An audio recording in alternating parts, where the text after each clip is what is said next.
కదలి రండి తెలుగుదేశ కార్యకర్తలారా, త్యాగాలకు వెనుదీయని దేశభక్తులారా. కదలి రండి తెలుగుదేశ కార్యకర్తలారా, త్యాగాలకు వెనుదీయని దేశభక్తులారా. నందమూరి ఆశయ రథ సారథ్యం మీదే, చంద్రబాబు స్వర్ణాంధ్రకు నిర్మాతను మీరే.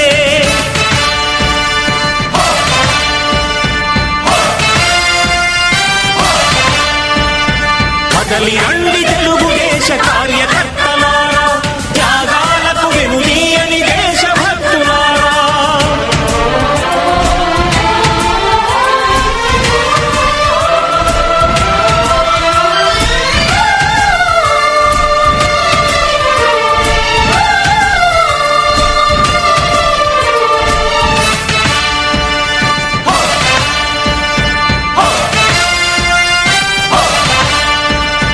పార్టీకే అంకితమై పనిచేసే మీరు దేశంలో నిలిపారు మన పార్టీ పేరు.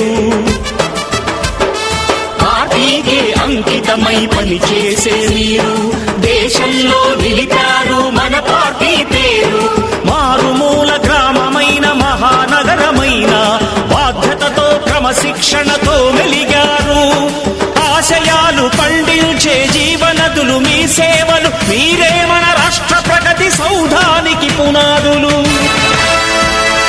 అణుశక్తికి కోటి రెట్లు మీ శ్రమ శక్తి, ప్రజలకు చేకూర్చనుంది సుఖము శాంతి. నందమూరి ఆశయ రథ సారథ్యం మీదే, చంద్రబాబు స్వర్ణాంధ్రకు నిర్మాతలు మీరే.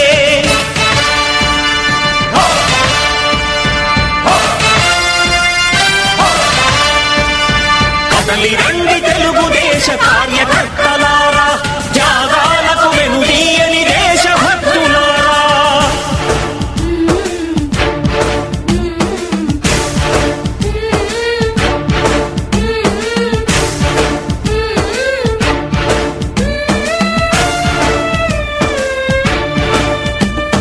పగలురేయి పార్టీకై కృషి చేసి మీరు ఎన్నెన్నో విజయాలు. సభకు అధ్యక్షత వహించినటువంటి పట్టణ అధ్యక్షులు గుత్తుకొండ కిషోర్ గారు, పట్టణ జనరల్ సెక్రటరీ బాబురావు గారు, జిల్లా ఉపాధ్యక్షులు మన్నం రవిచంద్ర గారు, రాష్ట్ర ప్రధాన కార్యదర్శి వెంకటేశ్వర్లు గారు, ఈరోజు 18వ వార్డుకు సంబంధించినటువంటి ఇన్ఛార్జి ఆధ్వర్యంలో నన్ను ఆశీర్వదించాలని, నన్ను దీవించాలని, నన్ను ఎమ్మెల్యే చేయాలని మంచి మనసుతో ఆశీర్వదించడానికి వచ్చిన అక్కలకి, అమ్మలకి, తల్లులకి, అందరికీ, ఫ్రెండ్స్కి, మిత్రులకి, తండ్రులకి, తమ్ముళ్ళకి అందరికీ కూడా పేరు పేరున ధన్యవాదాలు తెలియజేస్తున్నాను.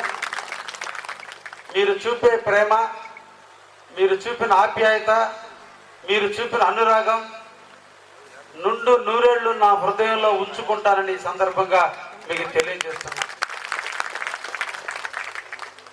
మన కావలి పట్టణం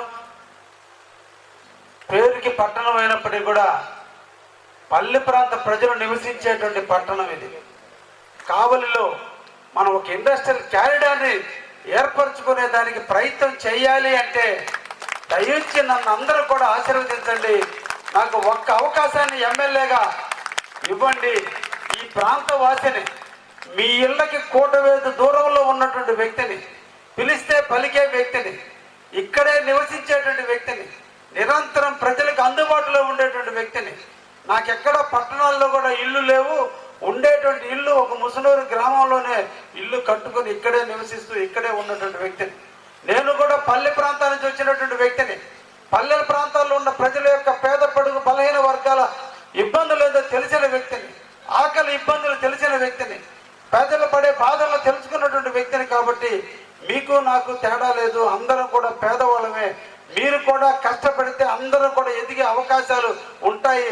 ఆ ఎదిగే అవకాశాలు కల్పించేదానికి మీ అందరి ముందు నేను ఉంటానని మీకు ఈ సందర్భంగా తెలియజేస్తున్నాను. ముఖ్యంగా మన 18వ వార్డు బాగా వెనకబడ్డ ప్రాంతం. తుఫాన్ నగర్ అనగానే వెనకబడ్డ ప్రాంతం, నిరంతరం కష్టజీవులు నివసించేటువంటి ప్రాంతం. ఈ కష్టజీవులు పట్టణానికి రావాలంటే కరెంటు సబ్స్టేషన్ దగ్గర నుంచి ఉదయగిరి రోడ్డు ఎక్కి బ్రిడ్జికి టౌన్లోకి వస్తే తప్ప ఇంకా టౌన్లోకి రావడానికి బుడంగుంట గేటు ఎప్పుడో వేసి ఉంటుంది. కానీ ఈరోజు రహదారులకి చాలా మంది ఇబ్బంది పడుతున్నారు. ఆర్టీ బస్ స్టాండ్ దిగి ఇంటికి పోవాలంటే 2 ఆటోలు మాట్లాడుకోవాల్సిన పరిస్థితి ఉంటుంది. చాలా ఇబ్బందులు పడుతున్నటువంటి వైనాన్ని నేను గుర్తించానని కూడా ఈ సందర్భంగా మీకు తెలియజేస్తున్నాను. ఈ కష్టాలు కడల నుంచి మిమ్మల్ని తప్పించడానికి మేమందరం కూడా ఈరోజు స్టేజ్ మీద నాయకులందరూ సూచనల మేరకు మేము ఒక నిర్ణయానికి వచ్చాం. ఏఎం బేకరీ దగ్గర నుంచి ఫైర్ ఆఫీస్ రోడ్డు దగ్గర నుంచి నేరుగా 100 అడుగుల రోడ్డుకి ఒక బ్రిడ్జి నిర్మాణానికి మేము తొందరలోనే తెలుగుదేశం పార్టీ ఆధ్వర్యంలో ఒక బ్రిడ్జి నిర్మాణానికి మేము నాంది పలుకుతామని కూడా ఈ సందర్భంగా మీకు తెలియజేస్తున్నాం. ఆలోచించండి, వెంగళరావు నగర్లో శివాలయం ఎక్కడ, కావలిలో ట్రంక్ రోడ్డు ఎక్కడ? అంత దూరం రావాలంటే ఎంత రకాల వైప్రయాసాలకు వేడు పడుతుందో మీరు అందరూ కూడా ఆలోచించండి. వీటి గురించి మేము ఆలోచించాం. వీటికి ఇటు బుడంగుట్ట బ్రిడ్జి ఇబ్బందికరమైన పరిస్థితి, ఎందుకంటే ఇది కూడా చాలా దూరం తిరిగి రావాల్సిన పరిస్థితి ఉంది. ఇది కాదు, అక్కడ ట్రైను లో లెవెల్లో పోతుంది, కిందనే పోతుంది. దానిపైన ఒక్క బ్రిడ్జి కానీ చిన్న బ్రిడ్జి నిర్మాణం చేస్తే ఈరోజు వెంగళరావు నగర్ వాసులు ఆర్టీసీ బస్ స్టాండ్లో దిగి శుద్ధంగా ఇంటికి నడిచిపోవడానికి కానీ, రేత్రిపూట సెకండ్ షో సినిమాకి వచ్చి బండేసుకొని పోవడానికి కానీ, ఈరోజు సినిమా చూసి ఇంటికి పోవడానికి కూడా ఆటోలు కొనుక్కున్న స్థితిలో ఈరోజు మేము మా తపనని మీరు అర్థం చేసుకోండి. నాకు ఇన్ఛార్జిగా బాధ్యతలు ఇచ్చింది 10 రోజులు, కానీ ఇప్పటికే ఈ కావల గురించి మేము అవగాహన చేసుకుంటున్నాం. ఈ కావలికి ఏమి చేస్తే ఈ కావలి ప్రజలు సుఖం శాంతులతో జీవిస్తారు, ఏమి చేస్తే వీళ్ళందరూ కూడా బాగా ఆనందిస్తారని మేము ఆలోచించిన రోజున మాకు మొట్టమొదటి తుఫాన్ నగరు, ఇందిరా నగరు, అదేవిధంగా బాలకృష్ణ నగర్ ఈ ప్రజల వాసులకు కావాల్సింది ముందు రహదారి.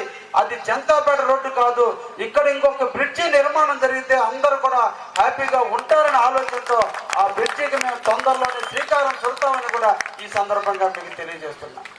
ఇంకా రెండోది, అక్కడి నుంచి ఇక్కడి వరకు కూడా చంద్రబాబు నగర్ వరకు కూడా ఈ రోజున రోడ్లు లేక ఆ ఇందిరమ్మ కాలనీలో నివసించేటువంటి వాళ్ళు, వినాయక కాలనీలో నివసించే వాళ్ళు, బాలకృష్ణ నగర్లో నివసించేటువంటి వాళ్ళు కూడా వర్షాకాలం ఎంత ఇబ్బంది పడుతున్నారంటే దారులు లేక నీళ్ళల్లో నడుస్తున్నటువంటి పైన దీన్ని కూడా నేను గుర్తించాం. కాబట్టి ఈరోజు నా ఇంటి పక్కన ఈ పక్కన ఉన్నటువంటి ఈ రోడ్డు నుంచి నేరుగా నా రాఘవేంద్ర స్వామి గుడి దగ్గర మీరు ఆనేకపోతే చూడండి, అక్కడ వేప చెట్టు, రావి చెట్టు ఉంది. ఆ ప్రాంతం నుంచి అండర్ పాస్ కూడా 8,75,00,000 రూపాయలు. ఇక్కడ ఎమ్మెల్యే ఉన్నాడు, ఎమ్మెల్యేకి చాతకాల, రాజకీయాల్లో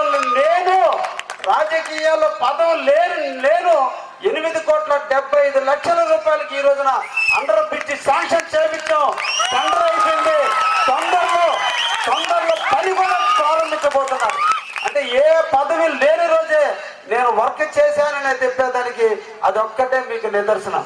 అది అంటూ జరిగితే అక్కడి నుంచి బుడబక్కల కాలనీ దాకా, ఇందిరమ్మ కాలనీ దాకా రోడ్డుగా నిర్మాణం జరిగితే ఈ రోజు ఇందిరమ్మ కాలనీ వాసులు ఆనందంగా జీవిస్తారని కూడా ఈ సందర్భంగా తెలియజేస్తున్నారు. మాకు కావల మీద ఒక ఆలోచన ఉంది, ఈ కావల ప్రాంత ప్రజల మీద ఒక ఆలోచన ఉంది, ఈ కావల ప్రాంత ప్రజలను ఆదుకోవాలని ఒక తపన ఉంది. ఆ తపనకు మీరు మమ్మల్ని దీవించండి, జరగబోయే ఎన్నికల్లో నన్ను ఎమ్మెల్యే చేయండి అని మిమ్మల్ని అందరినీ కూడా ఆహ్వానిస్తున్నాను. ఈరోజు ఇందిరమ్మ కాలనీలో రోడ్లు లేవు, నీళ్లు లేవు. మీ 18వ వార్డులో కూడా రోజుకి గంట వస్తున్నాయో, 1.5 గంట వస్తున్నాయో ఉన్నటువంటి పరిస్థితి. ఏంటి మన దుస్థితి? ఏంటి మనం చేసిన పాపం? ప్రతాప్ రెడ్డికి ఓటేయటమే మనం చేసిన పాపమా? జగన్మోహన్ రెడ్డి దీవించడమే మనం చేసిన పాపమా? ఏం 18వ వార్డు, 19వ వార్డు, 22వ వార్డు వాళ్ళు ప్రజలు మనుషులు కాదా? వాళ్ళు స్నానాలు చేయరా? వాళ్ళు నీళ్లు తాగరా? ధనవంతుల ప్రాంతానికి 2 గంటలు, పేదవాడు నివసించే ప్రాంతానికి గంట. అది కూడా వాళ్ళ బుద్ధి పుట్టి రోజు ఇస్తారు. బుద్ధి పుట్టకపోతే నేను చూశాను మొన్నటి రోజున ఒక ఇల్లు తగలబడితే నేను ఆ బైరాగుల కాలనీకి రావడం జరిగింది. ఏమ్మా మీ ఇంటికే ఆ రోజున చూశాను. రోడ్డుకి రెండు పక్కల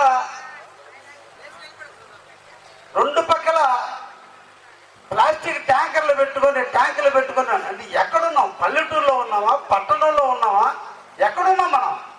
నాగరిక వ్యవస్థకి దూరంగా నివసిస్తున్నామా? మేము అభివృద్ధి చేసామంటే ఏంటి? తాగటానికి నీళ్లు కూడా ఇంత ముందు ప్లాస్టిక్ డబ్బాల్లో పెట్టుకుని ఎప్పుడు ట్యాంకర్లు వస్తాయా ఎదురు చూడాల్సినటువంటి దుస్థితి ఈరోజు ఈ గవర్నమెంట్లో ఉంది. కాబట్టి మీరందరూ కూడా విజ్ఞతతో ఆలోచించండి. మనకు కావాల్సింది ఇళ్ళు, మనకు కావాల్సింది స్థలాలు, మనకు తాగడానికి నీళ్లు, పుష్కలంగా 24/7 రావాల్సింది కరెంటు, తర్వాత ఇంటి ముందు రోడ్లు. ఇవి మనకు మౌలిక సదుపాయాలు చేయాల్సినటువంటి బాధ్యత ప్రభుత్వం ఈరోజు విస్మరించింది. దీనికి ముఖ్యంగా స్థానికంగా ఉన్నటువంటి ఎమ్మెల్యే గారు సంపాదన మీద చూపిన ప్రేమ ప్రజల మీద చూపకపోవడం వల్లే జరిగిందని కూడా ఈ సందర్భంగా మీకు తెలియజేస్తున్నాను. కాబట్టి మనందరం కూడా, మీ అందరికీ ఒక అపోహలు ఉన్నాయి. మన గవర్నమెంట్ వస్తే వాళ్ళు దుష్ప్రచారం చేస్తున్నారు, అన్ని పథకాలు ఆగిపోతాయని. దయించి మీరందరికీ చెబుతున్నాం, ఈ అన్ని పథకాలు ఇలాగే కొనసాగుతాయి అని మేము హామీ ఇస్తున్నాం. అవే కాదు ఇంకా మెరుగైన పథకాలను ఈరోజు బాబు గారు మీ ముందుకు తీసుకొచ్చారు. ఏ ఆడబిడ్డ అయితే పుట్టి 18 సంవత్సరాలు నిండుతుందో ఆ ఆడబిడ్డకి ఎటువంటి సంబంధం లేకుండా ప్రతి నెల 1500 రూపాయలు ఇచ్చేటువంటి కార్యక్రమానికి మన చంద్రబాబు గారు నాంది పలికారని కూడా మీకు ఈ సందర్భంగా తెలియజేస్తారు. ఏ మహిళా తల్లులు వంట వండేటప్పుడు కట్టెలతో వంటూ కళ్ళల్లో పొగతో బాధపడుతున్నారో ఆ మహిళా మనులు అందరికీ కూడా గ్యాస్ కనెక్షన్లు ఇచ్చింది తెలుగుదేశం ప్రభుత్వం. రేపు నుంచి ఇవ్వబోతుంది 3 సిలిండర్లు ఫ్రీగా అని కూడా ఈ సందర్భంగా మీకు తెలియజేస్తున్నా. ఈరోజు మీరందరూ గ్యాస్ కనెక్షన్లు తీసుకొని ఉన్నారంటే అది ఎక్కువగా తెలుగుదేశం ప్రభుత్వంలోనే జరిగి ఉంటుందని కూడా మీరు మర్చిపోవద్దు. నాడు కనెక్షన్ ఫ్రీగా ఇచ్చారు, నేడు 3 సిలిండర్లు ఫ్రీగా ఇవ్వబోతున్నారు. ఇచ్చేది చంద్రన్న అనేటువంటి విషయాన్ని కూడా మీరందరూ కూడా గుర్తుపెట్టుకోవాలని కూడా ఈ సందర్భంగా తెలియజేస్తారు.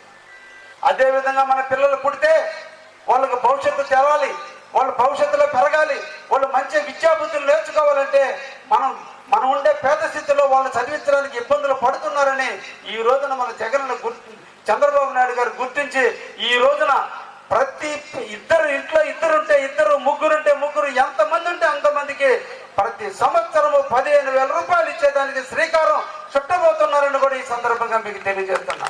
ఇప్పుడు ఒకరికే ఇస్తున్నారు, రేపటి నుంచి మన బాబు గారు ముఖ్యమంత్రి అయిన నాడు ప్రతి కుటుంబంలో ఎంతమంది ఉంటే అంతమందికి 15,000 రూపాయలు ఇవ్వబోతున్నటువంటి విషయాన్ని కూడా మీరందరూ కూడా తెలియజేస్తున్నా. ముఖ్యంగా ఈరోజు కుటుంబ యజమాని ఒక్కడే కష్టపడితే కాదు, యజమానికి తోడుగా మనం కూడా ఉండాలని ఈరోజు భార్యామణులు, తల్లులు అందరూ కూడా భర్తలకు తోడుగా ఈరోజు ఉద్యోగాలకు పోతున్నారు, కష్టపడుతున్నారు, కూలి పనులకు పోతున్నారు. ఈ పోయే క్రమంలో మీరు బస్సు ఎక్కితే ఎందుకు మీ చేత ఖర్చు, మీరు పోయేదే పనులకి జీతాలు సంపాదించుకోవడానికి కూలి పనులకు పోతున్నటువంటి వ్యక్తులు, ఆడపిల్లల దగ్గర ఎటువంటి బస్సు ఛార్జీలు తీసుకోకూడదు. కాబట్టి రేపు మన ప్రభుత్వం వచ్చిన వెంటనే ఆర్టీసీ బస్సులో ప్రతి మహిళ తల్లికి ఫ్రీగా ఎక్కడికి పోవాలన్నా తీసుకొని పోయేదానికి కూడా ఈరోజు మన చంద్రబాబు నాయుడు గారు శ్రీకారం చుట్టారని కూడా మీరు అందరూ కూడా అర్థం చేసుకోండి. ఇప్పటికి ఉండే పథకాలన్నీ మనకు వస్తూ ఇవన్నీ కూడా మనకు మళ్ళీ అదనంగా రాబోతున్నాయనేటువంటి విషయాన్ని కూడా మీరు గుర్తించుకోమని చెప్తున్నా. చాలా మంది మన బిడ్డలు చదువుకున్నారు, ఈరోజు ప్రభుత్వం జాబ్ క్యాలెండర్ ఇవ్వలేదు. మన ఈ ప్రభుత్వం ఏ ఒక్క నిరుద్యోగి ఉద్యోగాలు కల్పించలేదు. సంవత్సరానికి ఆంధ్రప్రదేశ్లో 5 లక్షల మంది పిల్లలు ఈరోజు చదువుకుని బయటకు వస్తున్నారు. కానీ ఉద్యోగ కల్పనలో ప్రభుత్వం ఫెయిల్ అయితే ఈ పిల్లలు నిరాశ అయిపోయి ఏం చేయాలో తెలియక ఇబ్బందులు పడు అనవసరమైనటువంటి అలవాట్లు నేర్చుకుంటున్నారు. వీళ్ళని మళ్ళా ఉద్యోగం వచ్చేంత వరకు వాళ్ళకి ఎంతో కొంత సహాయం చేయాలనే ఆలోచనతో ఈరోజు నిరుద్యోగ వృత్తి కింద నెలకి 3,000 రూపాయలు ఇచ్చేటువంటి పథకానికి కూడా ఈరోజు శ్రీకారం చుట్టారని కూడా ఈ సందర్భంగా మీకు తెలియజేస్తున్నాను. ఆలోచించండి, పేదవాడిగా మిగిలిపోకూడదు, ధనవంతుడిగానే పెరిగిపోతున్నాడు. పేదవాడిని కూడా ధనవంతుడు చేయాలనే ఆలోచనతో పుట్టిన బిడ్డ కాడి నుంచి చనిపోయే వృద్ధుడి వరకు ప్రతి ఒక్క పథకాన్ని తీసుకొచ్చింది చంద్రబాబు నాయుడు గారు. ఇంకా ఏదో చేయాలని తప్పన, ఇంకా ఏదో చేయాలని ఆలోచనతో ఈరోజు కొత్త పథకాలకి నాంది పలుకుతున్నటువంటి వ్యక్తి చంద్రబాబు నాయుడు గారు. ఆయనను మనం అందరూ ఆశీర్వదించాలి, ఆయన ముఖ్యమంత్రి చేసుకోవాలి. ఆయన ముఖ్యమంత్రి అయితేనే ఈ రాష్ట్రం బాగుపడుతుందని కూడా ఈ సందర్భంగా మీకు తెలియజేస్తున్నాను. అదే విధంగా ఈ రోజున వ్యవసాయ కుటుంబీకులు ఉన్నారు. ఎవరు వర్షం ఈ రోజు అందరూ నాట్లేస్తున్నారు, కానీ ఈ రోజు వర్షాలు లేక పంటలు ఎండిపోతున్నాయి. మన దుస్థితి ఈ రోజు కావాలి ఆ రకమైన దుస్థితిలో ఉంది. ఇటువంటి రైతులను ఆదుకోవాలంటే, ఇటువంటి రైతులను హక్కులు చేర్చుకోవాలంటే ప్రతి సంవత్సరం కూడా రైతు కుటుంబానికి 20,000 రూపాయలు ఆర్థిక సహాయం చేయాలని ఆలోచించినటువంటి వ్యక్తి శ్రీ నారా చంద్రబాబు నాయుడు గారు. అంటే ఇన్ని పథకాలు మనకు రాబోతున్నాయి. ఈ పథకాలు మనకు రావాలంటే చంద్రబాబు గారిని మనం ఆశీర్వదించాలి. ఆయన్ని ఆశీర్వదించాలంటే కావలిలో నన్ను ఎమ్మెల్యే గెలిపించండి అని కూడా ఈ సందర్భంగా మిమ్మల్ని అందరినీ కూడా పేరు పేరున కోరుకుంటున్నాను.